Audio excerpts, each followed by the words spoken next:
Hello, everyone, and welcome back. My name is Dr. Heegaard. You are listening to Gynocast. I'm with Twila Dang. Hello. My buddy, my boss, my wing person, wing woman, man. Woman. It's fine. And we're on hiatus. Yes, so don't we're on a bug break. Us. Don't bug us. Okay, well, don't say that. Don't hate us because we're on hiatus. Oh, no, Where that's going to become a Where thing. does that word come from? I And does don't it have know. anything to do with a hiatal hernia? You ever heard that? No, but now I'm going to look it up. It's going to have a whole mini episode Hiatal about that hernia, word. I think it actually, I bet you it does if we were to look at the etymology of hiatal.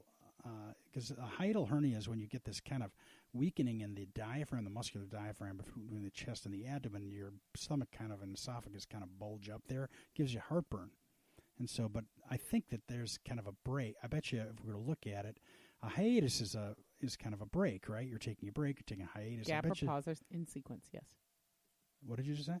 A gap or a pause in sequence. Yeah, and so, but from the Latin. But does hiatal have anything to do with that? Well, while Twila's looking this up, basically It's from the mid-16th century, from the Latin words hiare and hiatus, which means to gape or gaping. It's an opening. So we're taking a gape. Apparently. We're having a huge gape in our programming. So, so we're doing, we're talking about little things that just make you go, and kind of tantalize and, about just some to of think about. Yeah, we're just dipping our little toes in the water of some interesting things in the news, etc. And we're going to follow up on these in further episodes in more depth. Yes.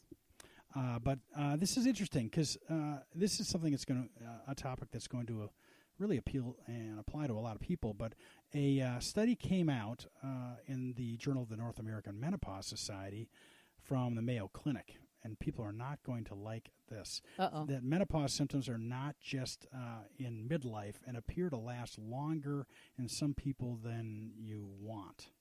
And they reported that they gathered data from over 5,000 people, or around 5,000 people, and asked about normal symptoms of menopause, hot flashes, night sweats, etc. And they found that a significant number of women were having them in their 60s, 70s, and 80s. And that, seriously, for lack of another word, that sucks. And seriously, okay. Yeah, and so full disclosure, I'm already perimenopausal. It happens early in our family. We all start menstruating really early in our family. So I've been having hot flashes to some degree, probably since my last child was like 3 years after my last child was born. My last child's about to turn 10. So I've already been living in this land of hot flashes. Wow. Uh-huh. So if you're telling me that there's a potential to have this continue all the way until my good ripe old age, y'all can suck it, because I ain't having it. Twila, it's a family show. I'm about to be like really. that lady that I read about on the internet that said, I got tired of my uterus, so I donated it. I was like, girl, you could do that. Can I do that? Can somebody wants it. Y'all can have it. Well, it doesn't have anything to do with your uterus, though. Menopause doesn't have to do with your uterus. I mean, it stops bleeding. But I just want to, listen, whatever it takes to shut down the waterworks, shut down the waterworks. Because the potential idea of having, okay, here's the thing. Have you ever had a hot flash? I think I have. You think you have. Okay. Okay, so that like having an orgasm? No, I wish it was. If it was like having an orgasm, I would say let's keep it on. I'd be perfectly happy to have it go to my 80s. I said that to you because you're always saying, well, if somebody says they don't know if they've had an orgasm, then the answer is no, they have not. And so I'm saying, you're saying, have I had a hot flash? I think I actually have. I felt, but how do I know? I haven't had a female hot flash. Well, let me set the scene. So imagine you're just going about your day, and everything is good. Everything's fine. Yeah, everything's fine. And all of a sudden, like in the amount of time it takes you to take a breath in and a breath out, it feels like you have been transferred from the spot on the planet Earth that you are standing on to the hot ass surface of the sun.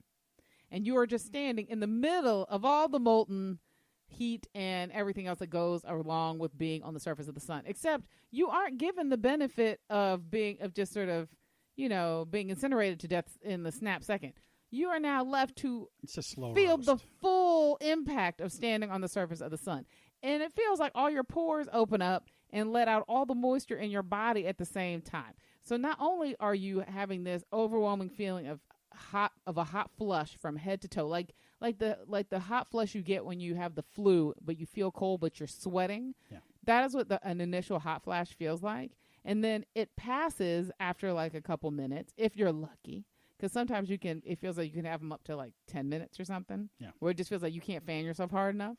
Yeah. And then you're just left feeling gross and wet and tacky because you have essentially sweated through everything that you're wearing at the moment. Now imagine that's just like a daytime hot flash. Nighttime hot flashes are even worse because you are now tucked in safely, quietly in your bed. You are sleeping. You're comfortable. You think you're comfortable. And then all of a sudden, you feel like you're being strangled to death by your blankets because it feels like you can't even take in enough air because you're just hot. Then you kind of figure out what's going on. It has now woken you out of your deep sleep. Yeah. The restorative sleep, the sleep that I need not to become an old crone, people. And then I realize I've now sweated through my pajamas and essentially sometimes the sheets on my bed, which is a pain in the butt because I share the bed with another person. So now I get to make So now I get to make the determination of, do I interrupt his deep sleep so that we can like change sheets? Well, it's obviously not bothering him. No, because he's fine. He's sleeping on the other side of the bed. Leave him alone. But then I have to like deal with this, and then I'm tired, and now I'm hot, and now I'm uncomfortable. Well, okay, so thank you for your personal. Okay. Story. Now that I've shared. Actually, no, but Sharing that's is good. caring. But Twila is not in her 60s, 70s, or 80s. No, I'm She's in 44. That is a little. That's. I know it's a little early. I can say, but I just having not had what you're experiencing, but I can say that sucks, and that's not a. How often does that happen to you? I'm lucky. It doesn't happen to me on a super frequent basis, like it does to other people that I know. I maybe get them right now once every couple months or something. Oh, dear Lord. Well, I can't believe you just took us through like 10 minutes of you talking. Listen here, that's it happens not okay. every other month. It's not okay. Well, I'm not saying it's okay, but I know people that have it happen every day or multiple times a day. Now that is something to complain about. Listen, it's all something to complain about. Do you know how long it takes me to pull myself together for a day? And if I'm all dressed and I'm looking all cute and then I have a hot flash and I sweat through my clothes, listen, don't even talk about sweating through my hair. My hair, people. I'm not trying. It's not. I thought the way you made it sound was that this was happening every night. Well, no, when it first started, it was like happening on a weekly basis, and I got a little worried. Oh. And then they kind of said, "Oh, you just might be having like your hormones aren't adjusted or whatever." Because at the time we thought I might be having a thyroid issue or something, but it didn't turn out it was any of that. It just, like I said, my body's just wonderfully odd, and it decided to let me know something was wrong by like making me sweat for a week. Is that when you became a vegan? Is no. there any association with that? No, but maybe you but need it's to helped eat more. No, but liver. but it had I would say in direct correlation to changing many of these things. It's probably why I don't have them on a regular basis anymore. That may be. See. Well, I'm not sure. I feel like now I feel like I'm listening to myself and I sound so insensitive to your suffering. It's because you know me. It's not like I'm. Well, it's not like I'm like it's your doctor. I was like, Dr. Heegaard, I'm having some issues. You're like, girl, please. You're and if somebody said, well, how often are you having it? And you said, well, I had one in 2014. And you're like, call me when it's serious. And I'm really afraid it's going to happen tomorrow. I would act very concerned, but I think anyway. I'm sorry that that's happened to you and it happens to you. That's okay. That frequently, and so, but for so hot flashes can, as you heard Twila say, be very, very uncomfortable. And usually we tell people that it, on average it's a few years, and then they taper down, and for most women they get better or go away. And so, but what the study is suggesting is that for some people they don't. And I think this is very well stated that the Mayo Clinic and the results of the study suggest that this is really an unmet need for many women who are older, because it really impacts, and as you said, it can really impact your quality of life, your quality of sleep, your ability to function during the day if you're not sleeping well. Yes. And just a misery score that's way up there. And so, and the complicating Wait, thing... is there a misery score? I just made it up myself. I like that. The Heegaard misery score. Seriously, we need one of those. We need to make Well, let's create it. The Gynocast misery score. Yeah. 0 being not miserable at all, 10 being as miserable as you could ever imagine. Doing it. And so we need to think about this more because and ask about it, because I think that many women just kind of assume like many people do, that this is just the way it is. And there are ways of managing hot flashes and menopausal symptoms that may be of help to these women. And the problem is that we know that most of the studies have been done on women who are younger, which is less than 60, and it is really not clear exactly what the safety is of many of the common menopausal treatments in women who are 70, 80, etc. And so this is a developing story. Absolutely. Beep, beep, beep, beep, beep. Breaking news. It's like CNN. I love CNN, but it's like every 15 seconds, it's like breaking news. Yeah. Okay, well, I have a question. This is Wolf Blitzer. Breaking news.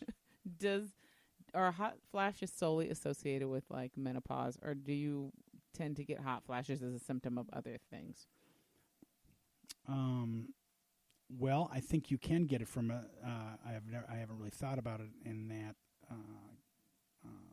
way, but I think you can. People with other endocrine or hormonal abnormalities, hyperthyroidism, for example. Okay, yeah.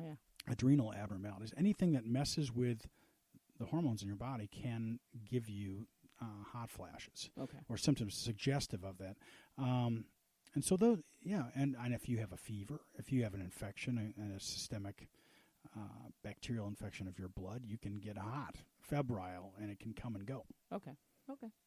I was winging that just a little bit. I'm just That's telling okay. you. Listen, you know more than I do. That is a dang good question. I would have just said no. I gave you kind of a mediocre answer, but I think it's true. Well, that's okay. We're going to follow up on these two. And we're on hiatus, so nothing you're we on say vacation, has to man. be You don't have to true. think that hard. I'm not gonna, Okay, so anyway, developing news. Yeah, it's developing absolutely. news. So it's unfortunately for people who are perimenopausal like yourself, Twila, and women who are menopausal or still having symptoms, there's a certain percentage of you that may continue to have these throughout your life, and we've got to do a better job managing them. Well, there you go. There you go, folks. Boom.